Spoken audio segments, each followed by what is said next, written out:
oportunidade de estar fechando o evento. Acho que vai dar para fazer um wrap-up de tudo aquilo que foi comentado hoje, né, pelos colegas, tanto agora desse painel, mas principalmente do painel da manhã, né, muito voltado à sustentabilidade.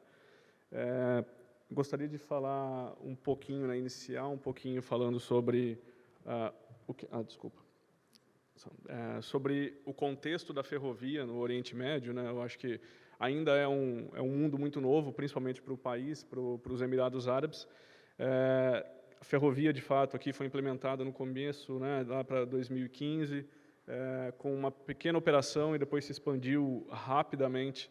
E hoje, né, um dos nossos shareholders da Hafid Rail, como vocês podem ver, é a própria Etihad Rail, que o Wilson, né, trouxe muito bem aqui, falando um pouco da conectividade que tem entre os portos, tanto do Abu Dhabi Port, mas também a Etihad Rail trouxe a conexão da fronteira da Arábia Saudita até, basicamente, a outra parte do país, né, no Porto de Fujairah, passando por todos os Emirados, trazendo uma conexão, inicialmente, de freight, né, de carga, passando por vários hubs e cidades industriais aqui do país, principalmente nos portos de Abu Dhabi, portos de Dubai, das Industrial Cities, né, de Abu Dhabi, Dubai, e outros grandes hubs de carga do país. E também, né, podendo, né, no futuro agora, próximo, ter a conectividade via, né, o país como um todo de passageiros, né? A gente falou um pouquinho do turismo um pouco mais cedo hoje. E o turismo vai ser muito positivamente influenciado, né, quando houver o início das operações de passageiro aqui no país, e que também, daqui a pouquinho, eu vou falar um pouquinho mais sobre isso, né, na conexão entre UAE e também Oman, né, o nosso país vizinho. Trazer um pouquinho sobre a Hafid Rail, que é um complemento também sobre a própria Etihad Rail. A Hafid Rail, ela nasceu, né, se eu posso dizer assim, em 2022, o nosso CEO, Ahmed, está aqui, ele começou esse projeto há um tempo atrás, alguns anos atrás, mas desde o início oficial do projeto, no meio, fim de 2022, até a gente começar as obras, né, a gente está falando de 3 anos. Né? A gente iniciou o sonho da ferrovia e começou a break the ground, basicamente, menos de 3 anos. Né? A Hafid Rail vai ser a primeira ferrovia a cruzar fronteiras do Oriente Médio, um marco histórico para a gente, e também a primeira ferrovia que tem a concepção de um Debit Act basis. Né? Nós temos hoje 3 shareholders, 3 main shareholders, que é a Etihad Rail, a Asiad, via Oman Rail, e a própria Mubadala. Que esse é um ponto importante e fundamental que eu vou abordar um pouquinho mais para frente, mas que traz também a sinergia, não só da parte de governança, mas também da parte técnica e de experiência, né, no ambiente corporativo como um todo de logística. Né? A gente conseguiu iniciar o projeto no final de 2022, como eu falei, e para dar uma ideia para vocês, eu acho que esse é um paralelo importante para fazer com o universo do Brasil, principalmente. Essa é um projeto ferroviário de 2,5 bi de dólar, que a gente fez o raising dos fundos dentro de questão de um ano e meio. Toda a parte de licenciamento ambiental, que a gente sabe que no Brasil, algumas vezes, quando sai, demoram, né, vários anos. Aqui a gente está falando em questão de meses. Né? Então, desde o início do projeto, de fato, do pre-engineering study que a gente começou, final de 2022, até ter todo o licenciamento, toda a parte de aprovação de project finance, definição de shareholders, a gente literalmente está falando de 2 anos para concluir tudo isso. E isso, obviamente, baseado no suporte, né, dos nossos shareholders, na experiência que a própria Etihad Rail teve no passado. Esse é um contexto macro, que eu acho que esse é o mais importante, principalmente para os players, né, do Brasil, aqui, obviamente, representada a própria Vale, né? A gente conhece bem esse mapa também.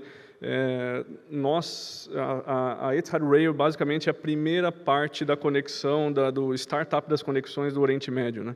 A Etihad Rail já fez a parte dela, já construiu a ferrovia nacional, Saudi já tem a ferrovia, né, bem estabelecida dentro do país deles.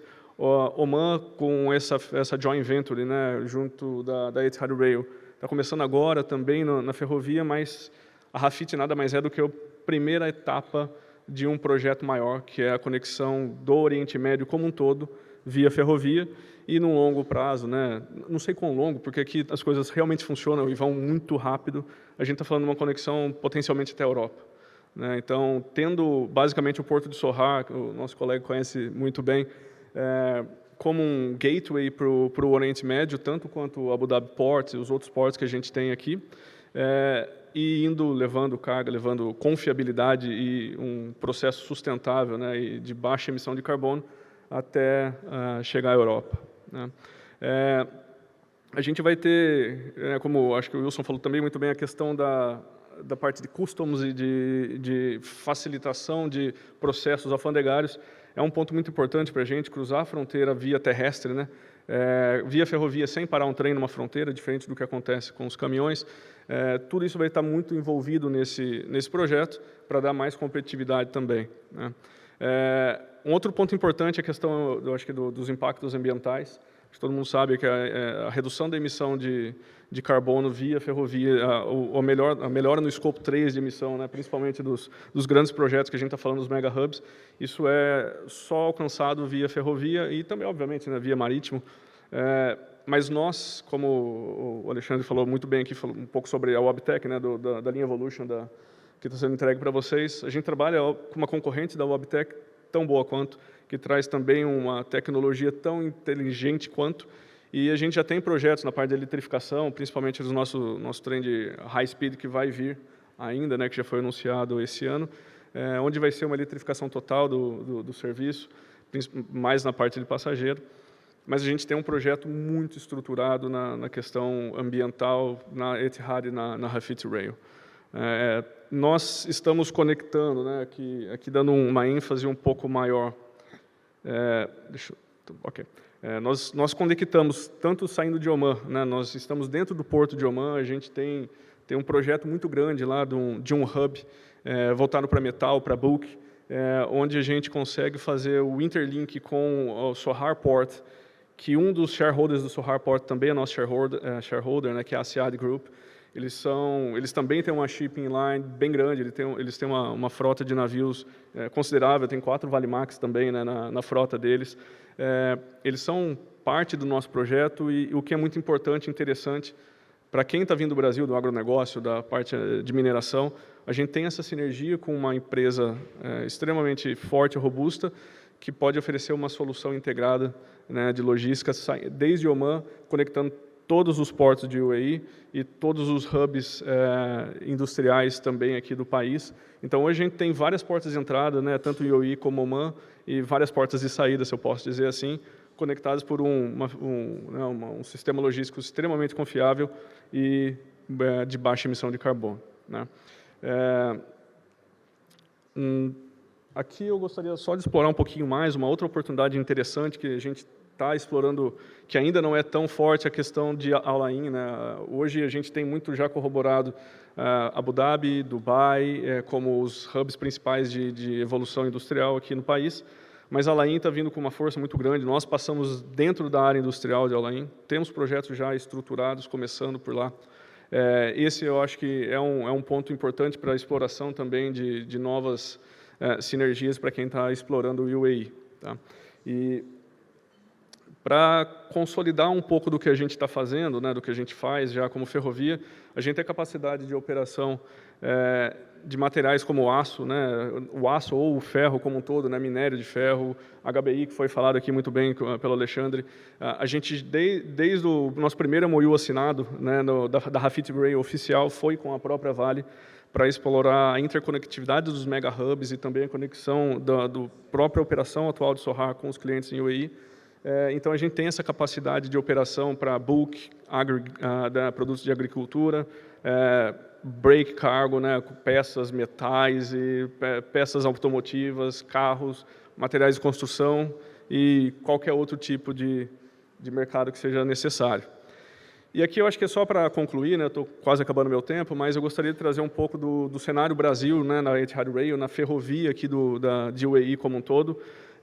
Nós temos o nosso time, né, aqui na própria Etihad Rail, Rafit Rail, um grupo grande de brasileiros. A gente Hoje, diretamente trabalhando com a gente tem mais de 15 profissionais extremamente capacitados, que têm experiências, né? Eu mesmo vim no Brasil, trabalhei na Rumo, né, nos Portos Santos, Paranaguá principalmente, depois para a própria Vale. A gente tem colegas que vieram com esse background. A gente tem um trabalho forte de consultorias brasileiras especializadas de engenharia, trabalhando e dando suporte para nós. E temos, né, obviamente, colaboração com alguns players do Brasil, como a própria Vale, que eu falei sobre MOU, CSN e outros players, né, não só do Brasil, mas também do mundo, desse tipo de mercado. E eu acho que... E outro ponto importante, a gente já fez mais de 3 visitas, né, no Porto Sudeste, no Brasil. A gente tem uma parceria muito grande, por ser da própria Mubadala. Então, a gente traz essa sinergia técnica deles. A gente já visitou os portos de Santos, a própria Rumo, enfim. A gente tem uma troca de informação com as operações do Brasil justamente por entender e ver quão eficiente é o cenário do Brasil, porque a gente sabe como funciona. A gente tem uma competitividade grande, a gente precisa ser extremamente eficiente, pensar muito fora da caixa, e isso traz para, né, eu acho que para o mercado como um todo, uma inteligência que o Brasil pode entregar.